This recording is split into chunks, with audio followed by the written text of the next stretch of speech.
예, 안녕하십니까. 오늘은 라피가 풀어낸 창세기 일곱 번째 마예체 에, 그리고 그리고 그가 나갔다 하는 내용 이것을 가지고 한번 잠깐 생각해 보도록 하겠습니다. 오늘은 야곱에 관한 그런 이야기예요. 제가 이제 사실은 이걸 준비하면서 여러 가지 생각을 했습니다.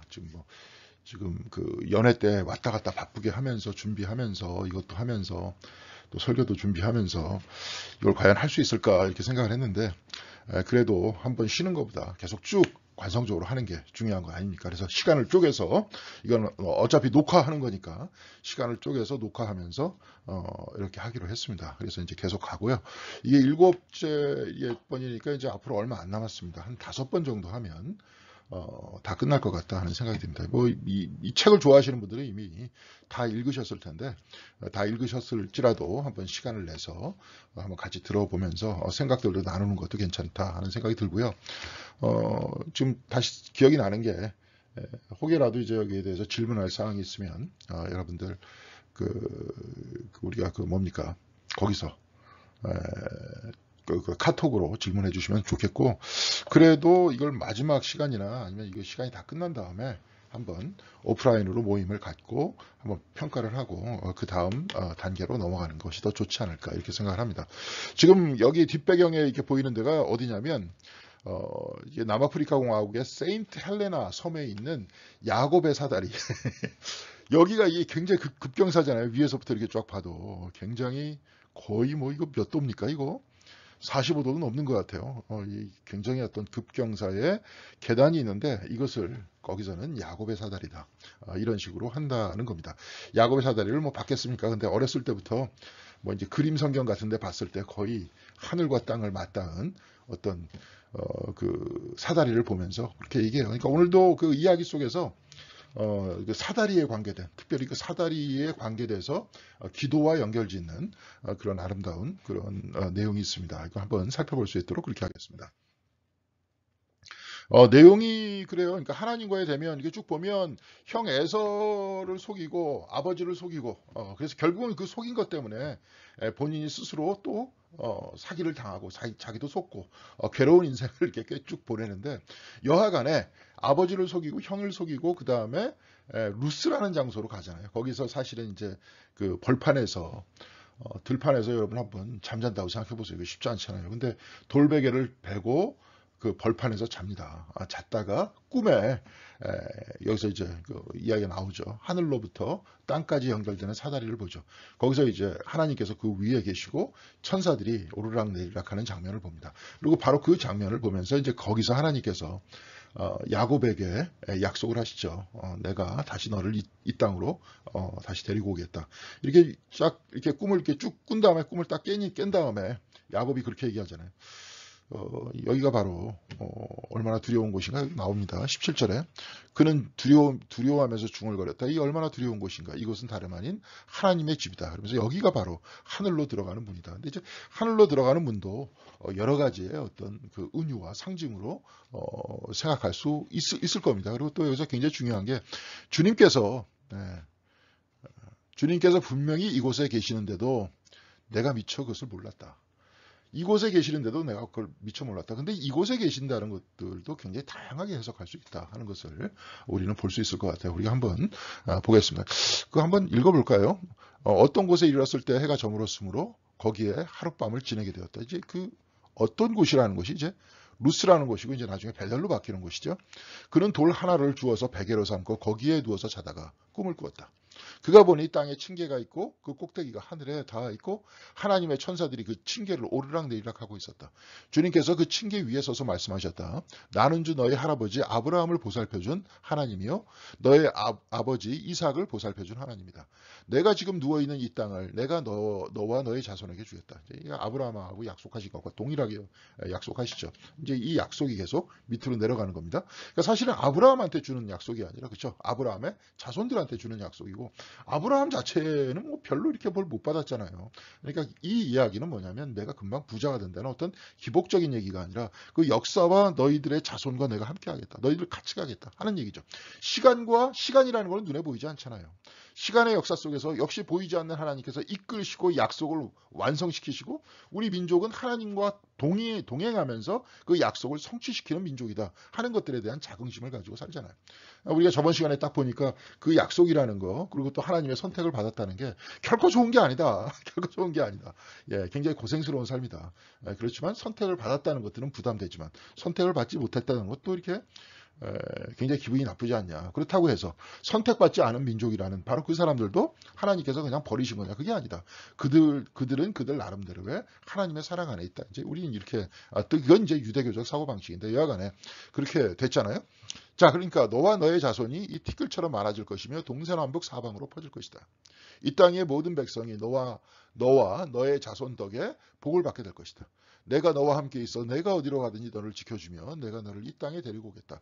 내가 너에게 약속한 것을 다 이루기까지 내가 너를 떠나지 않겠다. 이제 이것은 사실 이제 어떤 기독교인의 자긍심으로서 이제 하나님의 어떤 택하심을 받은 사람은 하나님께로 향한 사람은 다 택하심을 받았다. 우리는 이렇게 고백하잖아요. 그렇죠? 또 택하심을 받지 않다 그래도 그들 나름대로 또 하나님께서 사랑하신다. 이런 얘기 아니에요. 그러면서 이제 야곱은 잠에서 깨어서 생각하기를 이곳에 계시는데도 내가 그걸 미처 몰랐다. 이제 그런 이야기를 합니다. 이제 바헤체는 만났다, 마주쳤다. 아까 그리고 그가 나갔다 이 얘기인데요. 그것은 기도했다, 간청했다, 탄원했다. 이 바헤체라는 뜻은 이런 뜻을 가지고 있다는 거예요. 그리고 또 이제 바헤체라는 뜻을 이야기하는 바에콤이라는 것은 하나님을 뜻하는 것으로 이해했다는 거예요. 그러니까 바헤체는 마주쳤다 이런 뜻이고 바에콤이라는 뜻은 뭐야? 하나님을 뜻하는 말인데 이건 장소를 뜻하는 말이라는 거예요. 또 근데 전통적으로 여러분들 책을 읽어보시면 알겠지만 그것을 하나님으로 해석을 했다는 거예요. 그러니까 이건 뭐냐면 하나님은 우주의 장소다. 그러니까 우주의 바탕이다. 그러니까 이 우주 전체는 하나님의 품 안이라는 거예요. 그러니까 어디에 있든지 다 하나님의 품 안에 있다는 겁니다. 그 이야기예요. 그러니까 마치 아까 야곱이 그런 이야기를 했죠. 잠에서 깨어서 주께서 분명히 이곳에 계시는데 내가 그걸 미처 몰랐다는 거예요.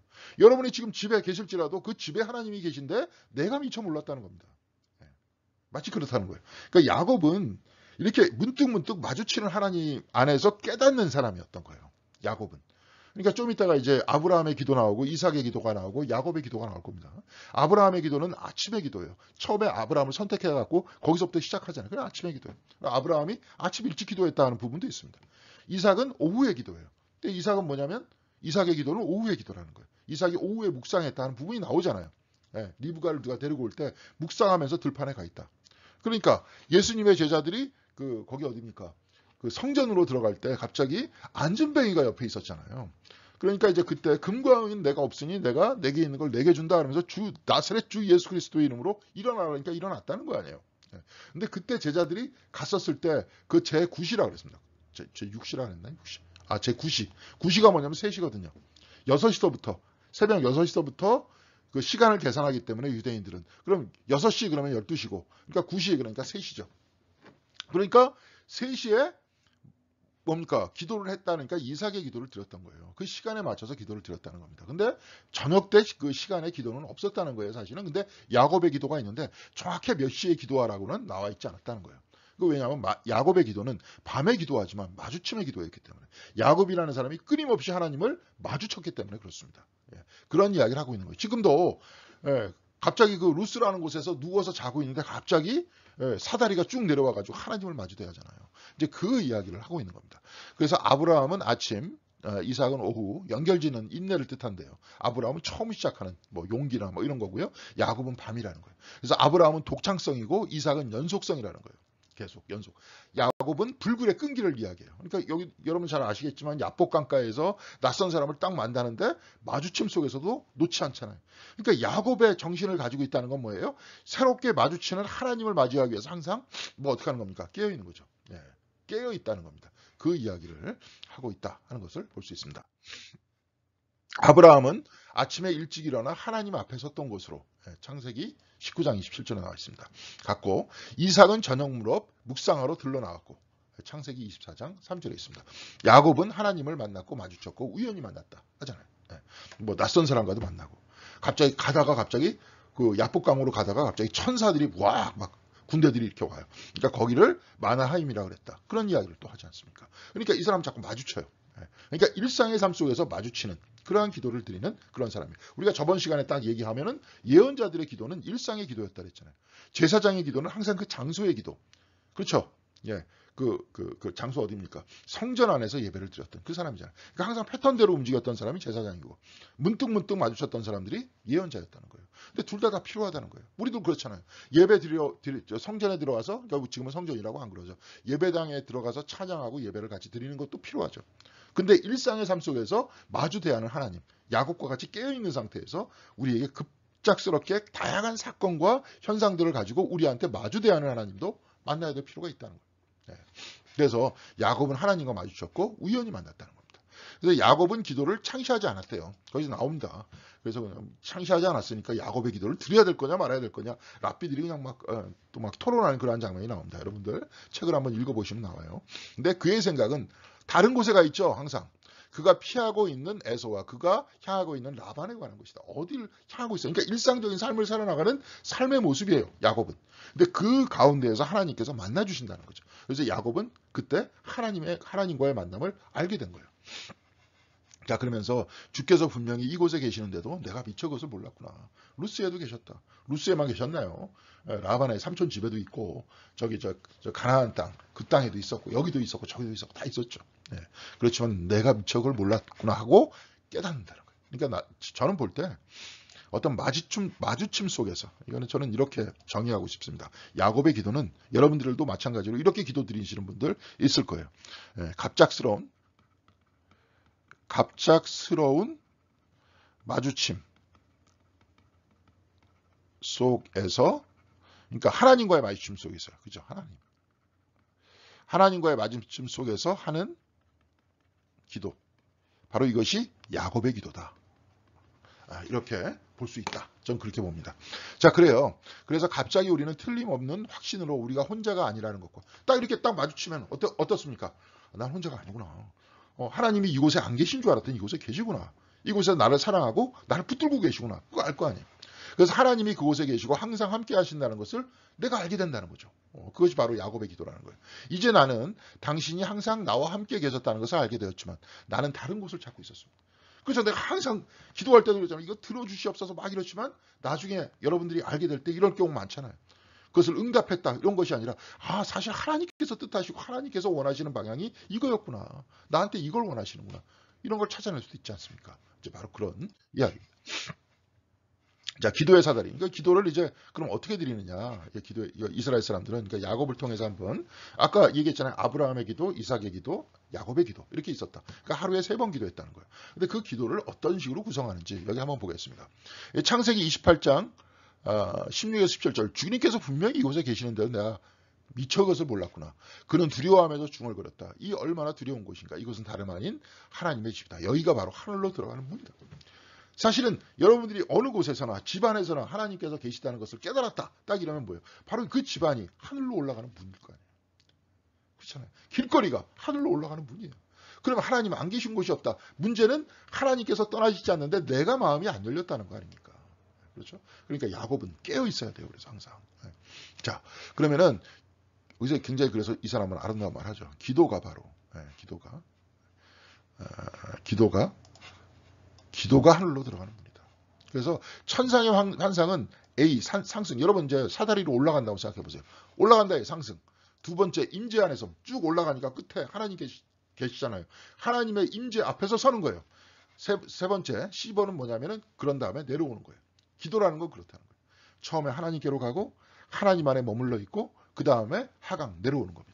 이게 이제 우리가 하는 침묵기도, 향식기도도 역시 마찬가지죠. 그죠? 처음에 기도를 할 때, 제가 새벽 기도 할 때도 이게 기도 안내해 주는 것들을 안 하니까 그냥 또 그런 것 같아요. 기도 안내해 주는 걸 또 할까 그렇게 생각 중입니다. 그렇게 할 때는 뭐가 되는 거예요? 상승이 되는 거죠. 내일부터 당장 그렇게 해야 될 것 같습니다. 상승이 되는 거죠. 그렇죠? 그러면은 임재 안에서 뭐야? 주여 내가 여기 있나이다. 주님의 임재 앞에 머물러 있는 거 아닙니까? 그래서 기도 끝난 다음에 다시 일상으로 돌아오는 것. 하강.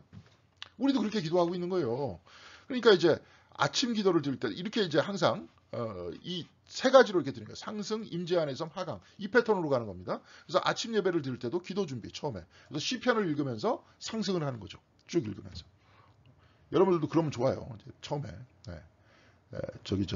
기도를 하실 때 예수 기도할 때도 그러더라고요. 보통 시편을 읽더라고요. 그러면서 기도 자체 임재 안에서 서는 거죠. 그런 다음에 마무리는 찬송으로 끝난다는 겁니다. 이 세 가지 패턴으로 가 있는 거예요. 상승, 임재 안에서 하강. 우리가 기도할 때도 현종 기도할 때도 현종기도 앞에 상승이라는 그런 부분을 통해 가지고 여러분들 기도로 안내하고 임재 안에 서면서 주여 내가 여기 있나이다 하면서 침묵하고 하강으로는 다시 세상으로 돌아오고 여기서 아침 예배를 드릴 땐 기도 준비하고 네, 그렇죠? 기도 자체가 되고 마무리 찬송 됩니다.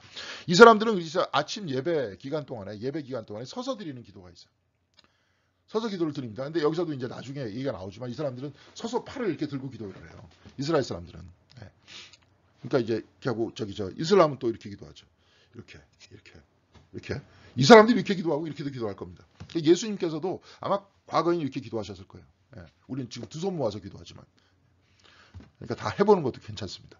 그러면 이렇게 기도할 때의 느낌이 어떻고, 이렇게 기도할 때의 느낌이 어떻느냐. 그런 얘기입니다. 예수님은 두 손 모으지 않았어요. 이렇게 기도했습니다. 네. 자, 그러면 서서 드리는 기도가 있는데 쉐바라는 거는 뭐냐? 그래서 준비하고 상승하고 찬양과 처음 세 가지 축복. 이게 세 가지 축복은 제가 좀 이따 얘기할 겁니다. 그 제사장이 드리는 축복의 메시지를 듣고 그렇죠. 서서 기도를 할 때. 그런 다음에 샬롬으로 서로 나누고 나중에 여행자 떠나는 사람, 파송하는 사람, 나가는 사람을 위해서 기도를 하는 겁니다. 이렇게 세 가지 축복을 하고 바카샤라는 데가 있어요. 이거는 뭐예요? 머문, 임재 안의 섬이라는 거죠. 머문이에요. 예. 그 다음에 호디아, 마무리, 하강, 감사 이렇게 돼 있어요. 쉐바, 바카샤, 쉐바, 바카샤, 호디아. 이건 뭐냐? 준비하고 상승하고 찬양하고 축복하는 것. 그런 것이 있고 바카샤, 머무는 거예요. 하나님 안에서. 머무는 거. 거기서 간청하고 중간 축복을 나누고. 축복도 역시 마찬가지로 서로 샬롬을 전하는 거죠. 호디아는 마무리 기도하는 거예요. 이게 뭐냐면 하강, 감사, 마지막 세 가지 축복. 아까 똑같은 축복으로 반복합니다. 세 가지 패턴으로 가 있죠. 상승, 임재 안의 섬, 하강, 준비, 기도 자체, 마무리. 여기도 쉐바, 바카샤, 호디아 이렇게 돼 있다는 거예요. 그런데 이제 약간 좀 다른 거 케두샤 기도예요. 이거는 이제 그 에스겔서에서 나와 있는 다양한 천사들의 이야기들을 이렇게 떠올리면서 하나 봐요. 뭐 이게 중요한 건 우리하고는 상관이 없으니까. 근데 여기서는 천사들의 이름이 스랍이 있어요. 스랍은 스랍이라는 천사가 있고 그룹이라는 천사가 있고 오파님이 있고 하여트가 있고 뭐 하여튼 여러 가지입니다. 그래서 천사의 위계가 중세 시대 때 한 80개 80군데 천사가 있었다는 거예요. 근데 지금은 우리가 더 이상 그런 신화적 세계 안에서 사는 곳이 아니라 과학 시대 안에 살고 있잖아요. 천사들의 이 스랍 같은 경우에는 하나님과 가장 가까이 있는 천사인데 빨개 벗고 날개 두 개로는 얼굴을 가리고 날개 두 개로는 다리를 가리고 날개 두 개는 날면서 거룩하다 하면서 하나님 주위를 나르잖아요. 그게 이제 이사야서에 나와 있는데 그 다리라는 게요. 다리라는 게 유대 말로는 그 유페미즘이라고 이렇게 좋게 얘기한 겁니다. 구체적으로 어딜 딱 얘기하면 그 다리가 어딜까요? 여러분들 상상에 맞겠습니다. 그러니까 빨개 벗고 얼굴 가리고 하나님 앞에서는 누구든지 하나님을 보면 죽는다 그랬으니까 얼굴을 가리고 또 이렇게 이걸 가리고 날면서 하나님 주위를 날면서 발가벗기웠다는 거예요. 하나님 앞에서는 누구도 아무것도 숨길 수 없다는 거죠. 그래서 빙빙 돌면서 어떻게 합니까? 계속 하나님을 찬양했다. 그러니까 찬양이라는 것이 하나님 가장 가까운 데서 하는 거예요. 자, 우리 개신교에서는 어떻게 합니까? 이게 성경 말씀을 이렇게 쫙 선포하기 전에 말씀을 읽기 전에 누가 찬양합니까? 성가대에서 찬양하잖아요. 성가대에서 어디를 향해서 찬양하냐? 말씀을 돌면서 찬양하는 거. 말씀이 육신이 됐으니까. 그렇죠? 그런 다음에 말씀의 선포가 일어나는 겁니다. 이게 다 이렇게 연결이 돼 있는 거예요. 그러니까 스랍의 기도가 있고 그룹의 기도가 있다. 그렇죠? 뭐 그룹들과 화영검이라 그랬잖아요. 천사들이. 오파님, 하여트의 천사의 종류가 있어요. 아침 때마다 이제 케두샤, 거룩을 이제 거룩 세 번을 언급한다는 거예요. 케두샤 또 오체로. 세마라는 건 뭐예요? 이스라엘아 들으라. 하나님은 한 분이시니 마음과 뜻과 생명을 다해서, 목숨을 다해서 하나님을 사랑해라. 이렇게 이야기하기 전에 케두샤 또 오체르라고 얘기를 한다는 거예요. 또 거룩을 언급한다는 거예요. 그런 다음에 쉐마를 쫙 선언해요. 그래서 아미다는 위에서 뭐예요? 서서 드리는 기도. 서서 드리는 기도 이렇게 나와 있죠? 서서 드리는 기도가 뭐예요? 쉐바, 바카샤, 호디아를 딱 이야기해요. 그런 다음에 케두샤 데스트라노 우파오션. 구원자는 시온에서 올 것이다 하면서 기도를 마무리한다는 겁니다. 무슨 말씀인지 아시겠죠? 케두샤라는 것들을 처음에 언급하고 케두샤 또 오체를 이야기하면서 쉐마를 이야기하고 아미사 서서 드리는 기도를 두 번째 가운데 임재 안에서 하나님의 임재 안에서 드린 다음에 나중에 내려올 때 하강할 때는 구원자는 시온에서 올 것이다. 이렇게 세 가지 패턴으로 항상 나눠져 있다는 거예요. 그러니까 이거는 이제 유대인들이 그렇게 드리는 기도의 방식이고 이거는 이제 야곱의 기도를 통해서 우리들한테 기도를 이야기해 주는 겁니다. 근데 우리들한테 지금 굉장히 중요한 얘기는 이렇게 세 가지 상승, 임재안의 섬 하강 이 세 가지를 굉장히 중요시 여기라. 그러니까 침묵 기도할 때도 이렇게 하고요. 집에서 혼자 기도를 드리실 때도 그렇게 하셔도 되고 기도 준비 뭐 시편을 해도 되고 찬송가를 하나 부르셔도 되고 기도 자체를 해도 되고 나중에 마무리 찬송으로 이렇게 하는 것이 좋습니다. 그러니까 기도도 그냥 막 기도하는 게 아니라 이런 패턴을 가지고 하라는 거예요. 그러니까 굉장히 도움이 되죠. 그죠? 시편 낭독을 하고 기도를 드리고 마무리 찬송하고. 예, 어떻습니까? 현종 기도를 드리신 분들은 침묵할 때도 이렇게 상승하면서 하나님 내 앞에 계시고 하나님 내 오른편에 왼편에 내 위에 내 아래 내 뒤에 그 다음에 모태에서부터 지금까지 그 다음에 내 안에 현존하신다.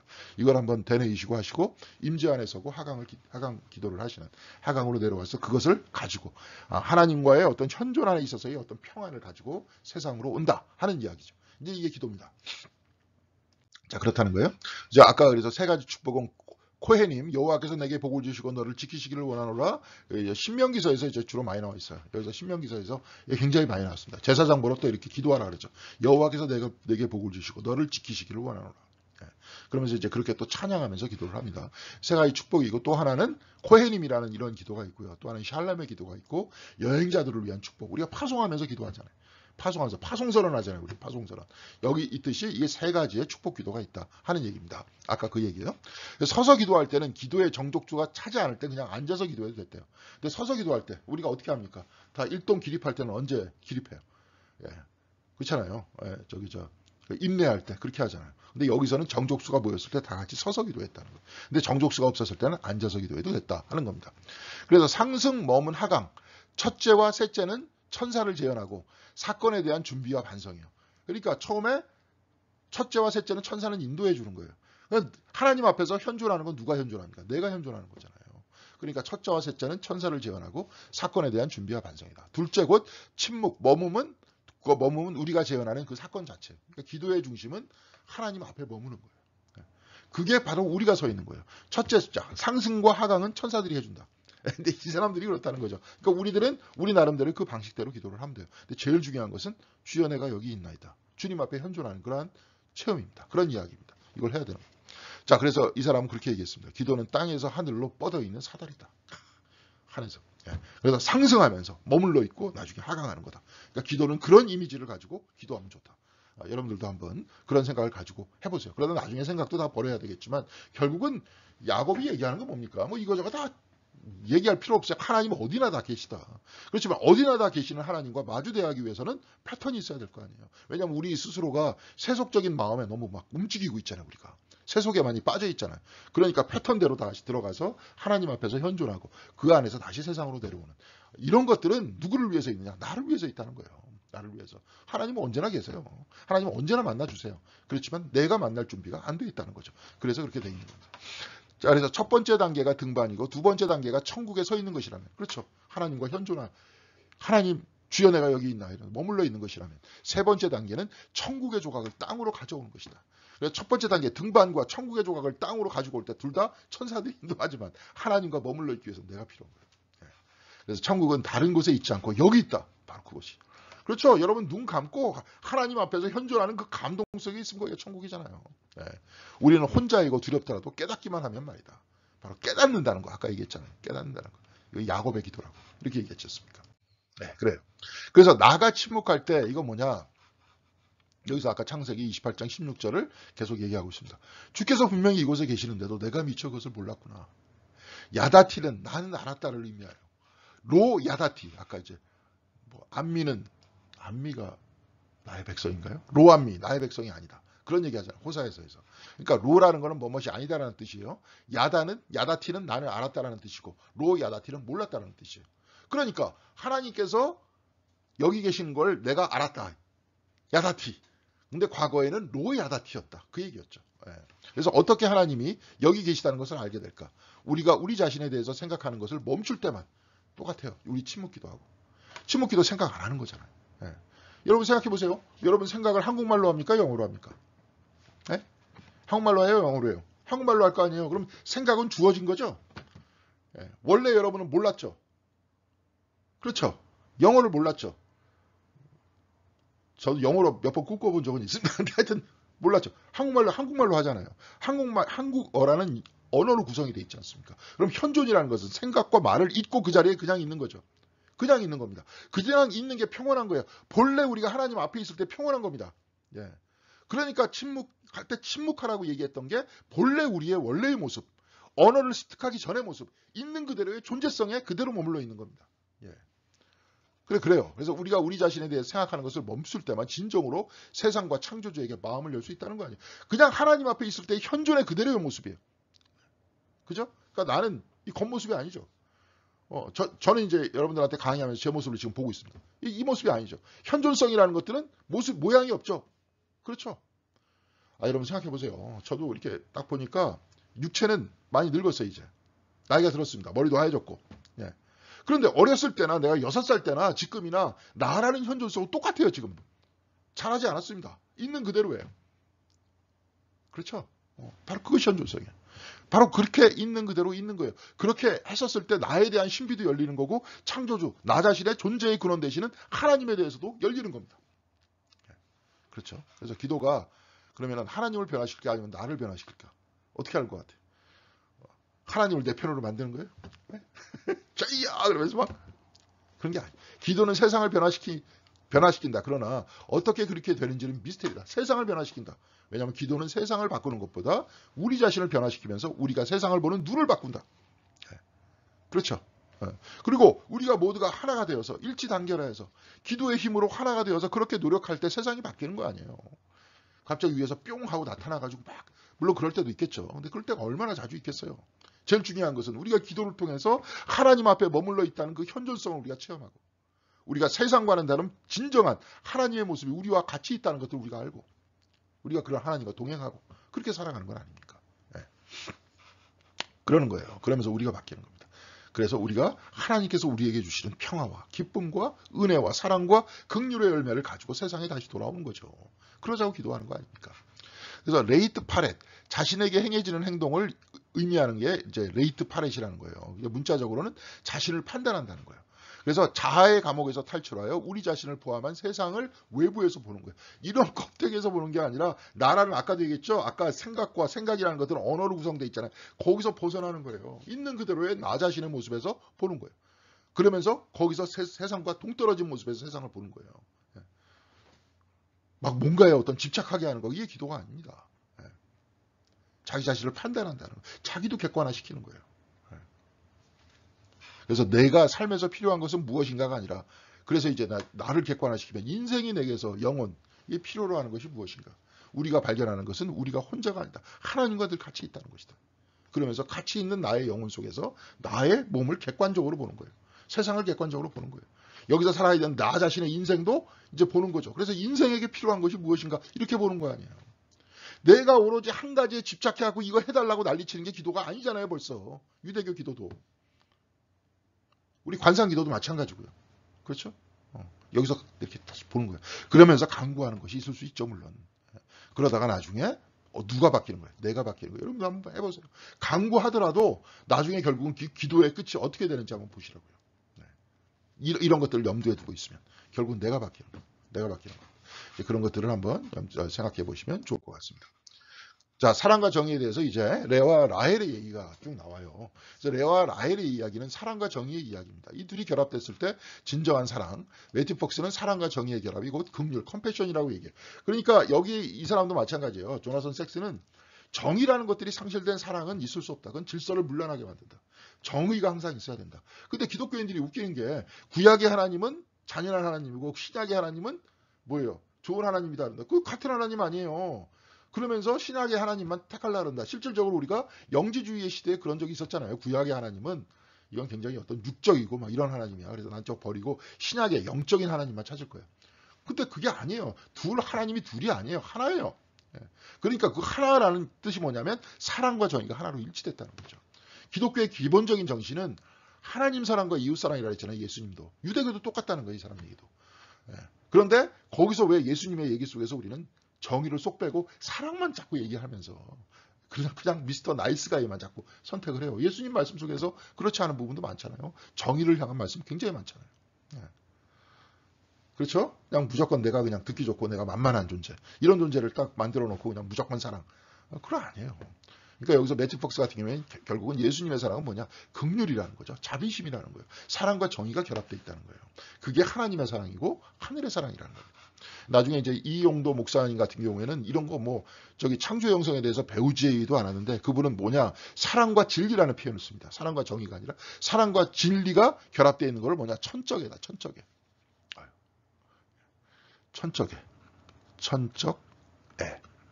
사랑의 자입니다. 하늘의 사랑이래요. 그래서 진리는 초달같이 초달이 채찍 같다. 진리는 채찍과 같고 사랑은 뭐든지 부둥켜 안는다. 그래서 나중에 하나님의 채찍도 사랑이다. 이런 표현을 쓰죠. 왜냐 성경을 읽어보면 그렇게 돼 있기 때문에 그래요.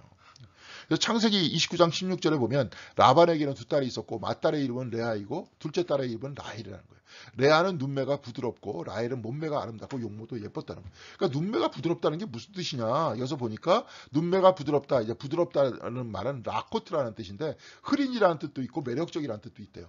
근데 흐린이다. 눈이 흐렸다라고 우리가 과거 개역개정에서 나와 있어요. 근데 라헬은 몸매가 아름답고 용모도 예뻤다. 그럼 라헬은 눈이 흐리지 않고 또렷했다는 소리예요. 이목구비가 또렷했다는 거예요. 근데 부드럽다는 흐린이라는 뜻은 라코트라는 뜻은 매력적이라는 뜻도 있다는 거예요. 근데 매력적인이라고 해석하려 보니까 뒤에 라헬이 아름답다. 몸매가 아름답고 용모가 예뻤다라는 것을 보니까 이건 매력적이라는 뜻이 아니라 흐렸다라는 뜻이라는 거예요. 흐렸다는 뜻이라는 거예요. 그러니까 매력적이라는 뜻이 아닌 눈이 흐리다라는 뜻이에요. 근데 이 눈이 흐리다라는 건 뭐냐? 나쁜 뜻이냐? 근데 여기서 성서 안에서도 보니까 눈이 좋다. 이 이야기는 별로 좋은 얘기가 아니라는 거예요. 하와는 금단의 열매를 딱 보니까 보암직도 하고 먹음직도 했죠. 보암직도 하고 먹음직도 하니까 따먹었잖아요. 사무엘은 이세의 아들들을 딱 쭉 볼 때 아주 그냥 첫째 아들 잘생겼어. 저 사람이다 이렇게 생각을 하니까 하나님께서 뭐예요? 사람은 겉을 보나 여호와는 어디를 본다는 거예요? 중심을 본다. 눈을 보는 거는 끊임없이 우리를 속인다는 거예요. 여기서도 이미 과거에 성경 안에서도 나와 있다는 거예요. 그러니까 레아라는 존재는 눈이 흐렸다는 건 뭐예요? 세상의 유혹에 잘 넘어가지 않는다. 오히려 긍정적인 뜻이 될 수도 있는 겁니다. 여기서 가만히 보니까. 그러니까 창세기 29장 23절에서 26절 야곱은 라반이 자신을 속였다. 그러니까 나중에 라헬이 예쁘니까 보니까 이것도 이제 역시 마찬가지로 야곱도 눈에 속은 거죠. 라헬이 예쁘니까 라헬과 결혼을 하게 해달라. 그러니까 7년 동안 일해. 그러니까 7년 동안 빡세게 일을 해요. 그러니까 나중에 라헬과 결혼을 시키겠다. 쭉 그러죠. 그래갖고 기다리고 있는데 거기에다가 누구예요? 라헬을 집어넣는 게 아니라 그 방에 레아를 집어넣은 거예요. 그러니까 얼굴을 가리고 집어넣겠죠. 그래가지고 이제 아침에 딱 일어나서 보니까 라헬이 아니라 레아예요. 그러니까 이스라엘의 결혼 풍습이 웃기죠. 그죠? 우리는 만인 앞에서 결혼식 쫙쫙 한 다음에 나중에 신혼여행을 가는데 여기는 신혼여행을 먼저 가고 그 다음에 나와가지고 사람들 앞에서 결혼했다 이렇게 쭉 얘기하는 거예요. 근데 아침에 일어나갖고 딱 보니까 라헬이 아니라 레아야. 그러니까 왜 삼촌이 저를 속였습니까? 이렇게 얘기했는데 하객들이 이미 다 와 있어. 하객들이 레아가 야곱과 하룻밤을 지냈다는 것을 다 알게 돼갖고 증인들이 다 있는 거예요. 자, 그렇게 딱 되다 보니까 밤이 되니까 이제 야곱이 못 봤잖아요. 못 봤으니까 그러니까 이게 여기서 또 눈에 대한 얘기가 나오네. 못 본 상태에서 레아를 맞았다는 거예요. 네. 자, 그래서 하객들은 야곱이 레아의 남편이라는 것에 증인이 됐다는 거예요. 왜 나를 속였느냐 이렇게 얘기했는데 맨날 속이는 사람이 이제 역으로 되치기를 당하고 자기가 속은 거야. 네. 그래서 레아에게는 이스라엘의 12지파의 절반인 6명의 자녀가 있었다는 거예요. 레아는 별로 사랑받지 못한 사람이었다는 거예요. 네. 근데 그 비극은 다음 세대까지 계속되는 거예요. 그러니까 레아의 자식들은 별로 안 좋아해 야곱이. 그런데 요셉은 누구의 자식이에요? 라헬의 자식이죠. 그러니까 걔만 이렇게 좋아하는 거야. 그러니까 요셉을 처음에 사람들이 부러워하다가 나중에 미워하게 되면서 에집트로 팔아버리잖아요. 처음에 죽이려고 그러다가. 그러니까 비극이 계속 연결됐다는 거예요. 야곱의 그런 모습 때문에. 왜? 야곱이 자꾸 눈으로 집착하면서 라헬만 예뻐하다 보니까 요셉도 그렇게 됐던 거예요. 그러니까 라반에게 왜 저를 속이셨습니까? 얘 속임은 라미티니. 창세기 27장 35절에서 이삭이 에서에게 너의 동생이 와서 나를 속이고 똑같은 뜻이었다는 거예요. 내가 받을 복을 가로챘다. 그러니까 똑같은 단어를 사용함으로써 야곱도 어떻게 돼요? 삼촌한테 똑같이 속임을 당했다는 거야. 그러면서 이 속이고와 같은 단어라는 거예요. 이에 관해서 이제 미드라시에서 이렇게 나와 있대요. 야곱이 레아에게 그렇게 얘기했다는 거예요. 아침에 딱 일어나 보니까 레아가 있더라는 거야. 그러면서 이제 속이는 자의 딸이요. 어젯밤 그대가 라헬이라 부르고 그대는 내게 응답하지 않았느냐. 이렇게 얘기하니까 레아가 야곱에게 뭐라고 얘기하냐면 선생 없는 그러니까 이게 거기는 이제 제자 없는 선생이 있느냐 그렇게 얘기했는데 제가 볼 때는 선생 없는 제자가 있느냐 그거 얘기하는 것 같아요. 그게 더 해석이 맞아요. 그대의 아버지가 그대를 에서라고 부르지 아니하였느냐. 예, 그대는 그라고 대답하지 아니하였느냐. 네가 나의 스승이라는 거야. 선생이라는 거야. 그러니까 내가 너를 속였다는 거예요. 예, 라반도 역시 마찬가지로 그렇게 속였다는 거예요. 야곱은 똑같이 그 속임에 따라 갖고 자기도 속임을 당했다는 거예요. 그래서 야곱은 라반의 거울 이미지라는 거예요. 서로가. 예. 그래서 족장 중에서 근데 야곱에 있어서 사랑이라는 단어는 제일 많이 나온대요. 그러니까 7번인가 나온대요. 그러니까 아브라함은 한 2번 나오고 이삭도 한 2번 나오는데 야곱만 7번 나온다는 거예요. 이것은 비교급 레아보다 라헬을 더 많이 사랑, 다른 아들들보다 요셉을 더 사랑했다. 이렇게 2번이나 이렇게 나오면서 이것을 포함해서 7번이나 나온 거예요. 그러니까 야곱은 사랑하는 사람이었다는 거죠. 그러니까 또 속이는 사람이었고 사랑하는 사람이었고, 예, 그렇죠? 그다음에 굉장히 또 깨어있는 그런 사람이었고, 굉장히 다층적인 캐릭터를 지니고 있는 사람이었습니다. 근데 아브라함은 아침에 일어나서 깨어있는 바로 그 사람이었고, 이삭은 뭐예요? 인내, 연결시켜주는 사람이었고, 이렇게 돼 있지만, 야곱은 이렇게 일상의 삶에 대해서 다 포함하는 그러한 삶의 모습을 보여주고 있지 않습니까? 그러니까 야곱은 또 사랑하는 사람이었다. 이렇게 얘기를 하는 거죠. 사랑은 영혼과 영혼 사이의 궁극적 결합이다. 참 아름다운 말이죠. 그러나 정의가 없으면 사랑만으로는 세상을 지탱할 수 없대요. 아까도 얘기했잖아요, 제가. 가족 내에서 평화를 유지하기도 부족해요. 규율이 있어야 돼요. 그렇죠. 똑같이 사랑하지만 그래도 장남과 뭐 차남과 막내와 이게 나름대로의 질서가 있어야 된다는 거죠. 사랑은 충분하지 않다. 덜 사랑받는 사람에게는 사랑받지 못했다는 느낌이 이제 느껴지는 거예요. 덜 사랑받는 사람한테. 그래서 그 결과 갈등과 때로는 비극이 생겨요. 사랑에 대해서 오해가 생기기 때문에.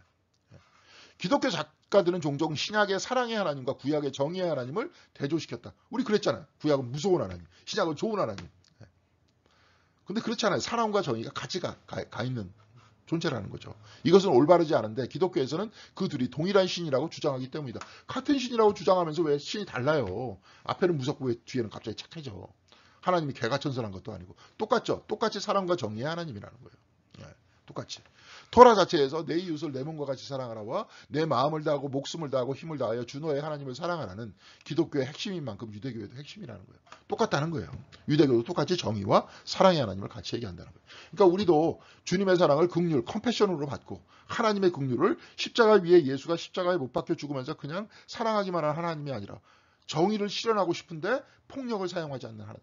그러면서 끊임없이 긍휼하고 십자가 안에서 사람들을 어떤 컴패션, 그 어떤 긍휼 안에서 사람들을 받아들이는 하나님. 그러면서 정의를 세워가시는 하나님. 이렇게 봐야죠.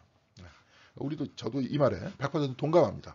특별히 이제 매튜 팍스가 나중에 어떤 긍휼의 길, 자비의 길이라고 마지막으로 이야기했잖아요. 그러면서 우리가 그 이야기는 마치 아까 하강하고 비슷합니다. 다시 내려와서 이 세상 안에서 하나님의 뜻을 어떻게 이루면서 우리가 살 것이냐. 그 얘기를 하죠. 그래서 거룩한 지파인 레위와 그 후손이 왕들을 낸 유다를 이스라엘에게 사람은 덜 사랑받는 레아였다. 이스라엘에게는 누구냐면 야곱에게요. 야곱에게 덜 사랑받는 유다 지파 안에서 다윗이 나왔고 나중에 이제 그리스도까지 나오고 레위 지파도 제사장 지파인데 레아한테 나왔다는 거예요. 네. 이제 이 두 가닥의 사랑, 라헬에 대한 야곱의 강렬한 감정과 정의, 기만당한 사기꾼을 엮어서 사랑과 정의를 바탕으로 한 하나님과 이스라엘 사이의 언약이 아니라 언약입니다. 죄송합니다. 언약. 예. 언약의 필수적인 서곡이 된대요. 그러니까 라헬에 대한 그냥 사랑과 레아는 자기가 기만을 당했잖아요. 속였잖아요. 그러니까 정의를 요구하게 되잖아요. 그러니까 사랑과 정의가 두 가지가 밸런스를 이루어간다. 그래서 제가 앞부분에 그 두 가지가 연결된 것은 뭐냐? 컴패션이라고 했죠. 예, 그런 겁니다.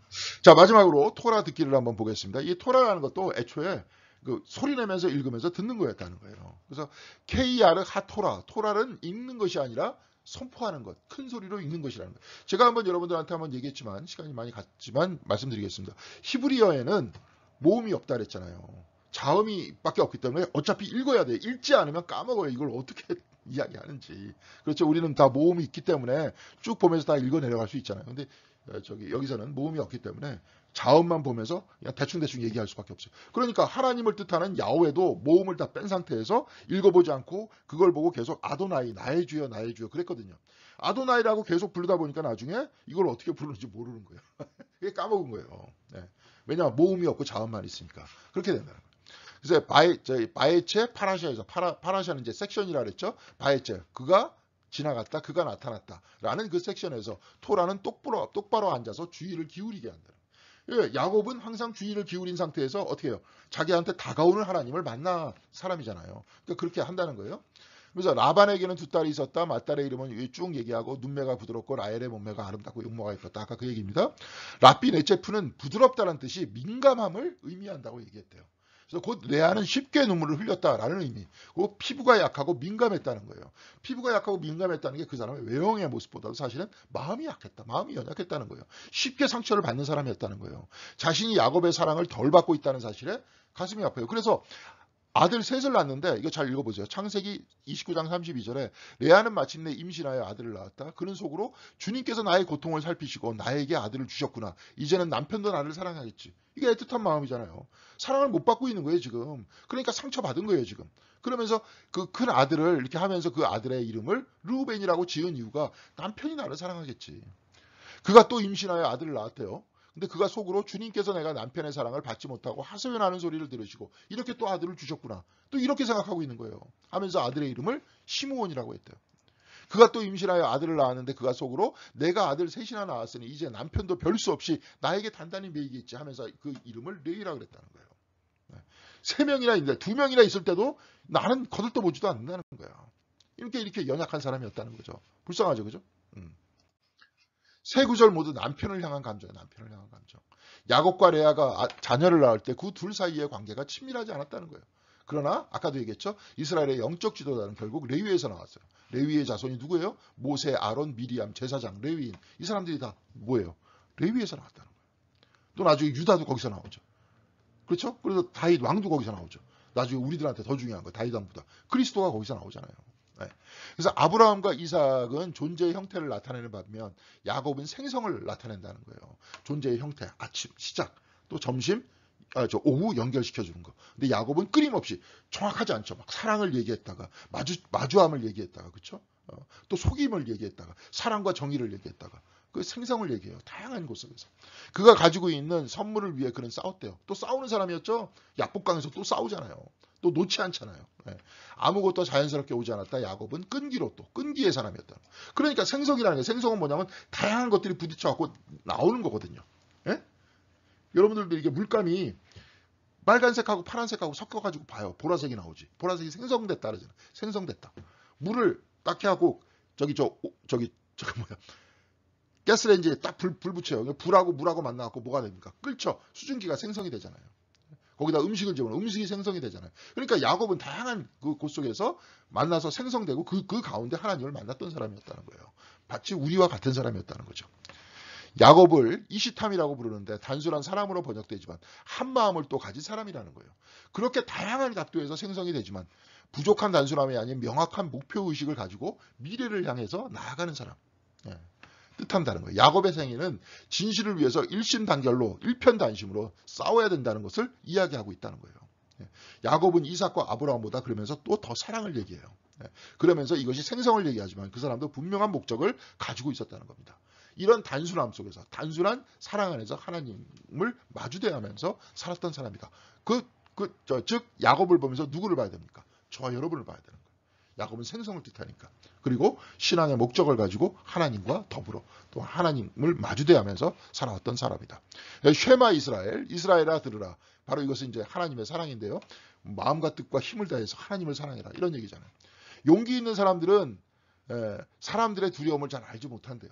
자기 마치 다 용기 있는 줄 알아. 그러니까 남을 다 비겁한 사람으로 봐. 지성을 가진 사람은 열등한 사람을 다 무시해요. 자기가 막 맨날 반에서 1등하고 전교 1등한 애들은 취급도 안 해. 선민의식을 가지고 있어. 그러면서 선민의식은 자기는 뭐 잘났다고 이렇게 딱 얘기하고 막 주변에서 부추기잖아요. 너는 그럴 자격이 있어 그러면서. 근데 그 옆에 있는 사람은 아주 밥맛이 없잖아. 한마디로. 야곱처럼 사랑하는 사람은 사랑하지 못하는 사람들의 감정도 존중하기 위해서 싸워야 된대요. 여기서는. 자기는 이렇게 사랑해. 근데 딴 사람한테 마음을 못 여는 사람이 있어. 상처 때문에. 근데 그런 사람들 존경하기 위해서 자기 자신과 또 싸워야 돼. 그런 사람을 사랑해야 돼 내가. 사랑하기 힘들지만. 그 해독제는 어떻게 하는 거예요? 쉐마. 아까 뭐예요? 토라. 계속 들어야 돼. 성경 말씀을 들어야 돼. 계속 들어야 내가 사랑하는 마음이 생긴다는 거예요. 그래서 마지막으로 표면에 드러나지 않고 오히려 그 말들 아래서 무슨 일이 일어나고 있는지를 듣는 이들이 그러니까 우리도 계속 성경책 안에서 그 속뜻을 파악해야 되죠. 그죠? 특별히 이게 구약 성경을 읽는 방식은 이렇게 서로 막 토론하면서 그 속뜻을 파악해 가잖아요. 나도 모르는 뜻을 저 사람이 막 알고 있잖아요. 우리도 성경 공부 그래서 하는 겁니다. 막 이야기하다 보니까 아, 내가 이렇게도 볼 수 있구나. 이런 것들도 파악할 수 있잖아요. 그 의미를 드러내는 일련의 구절들 속에서 전달된다는 것은 얼마나 아름다운가. 들려지지 못하는 눈물, 형언할 수 없는 고통, 레아의 고통이에요. 거기서 또 하나님께서 우리에게 전하시려고 하는 애틋한 마음이 있어. 그것을 또 찾아내는 거죠, 우리가. 하나님의 말씀을 듣고자 하는 사람들은 우리의 사랑을 필요로 하는 사람들의 콜데마마 다카, 곧 고요하고 작은 목소리를 듣는 법을 배워야 된다. 성경 안에서도 그 목소리를 듣는 법을 배우기 위해서 우리는 반복적으로 읽고 토론하고 생각하고 설교 말씀도 듣고 성경 공부도 하는 겁니다. 자, 그러면서 우리는 계속 반복적으로 읽고 기도하고 하면서 그러면서 우리의 삶을 만들어가죠. 그러면서 우리가 야곱과 같이 하나님을 마주대하면서 살죠. 예. 그러니까 야곱의 오늘 이야기가 굉장히 풍부했기 때문에 분량이 많아요. 분량이 많다 보니까 강의가 길어졌습니다. 보통 한 30분 조금 넘게 하려고 했는데 벌써 45분입니다. 자, 요번에 이제 야곱에 대해서 다 끝났으니까 다음번에는 다음번 파라샤, 다음번 섹션을 가지고 좀 더 재미있게 이야기를 해나가겠습니다. 야곱은 굉장히 다채로운 사람이었다. 그래서 야곱은 정해지지 않았다. 야곱은 그래서 밤의 기도를 뜻한다. 아침과 오후의 기도는 딱 정해져 있지만 이 사람은 끊임없는 생성이었다. 그렇지만 분명히 그는 단순하게 머리가 단순한 게 아니라 깨끗하게 목적을 가지고 그 목적을 향해서 나아가는 사람이었고 하나님과 그래서 만나는 사람이었다. 이렇게 야곱에 대해서 규정할 수 있습니다. 그 규정이 쉽지가 않은 사람인데 그 규정이 쉽지 않기 때문에 바로 야곱은 저와 여러분과 같은 사람이었다는 것을 볼 수 있었습니다. 자, 다음 시간에 또 다른 재미있는 이야기를 가지고 한번 이야기를 나눠볼 수 있도록 하겠습니다. 감사합니다. 수고하셨습니다.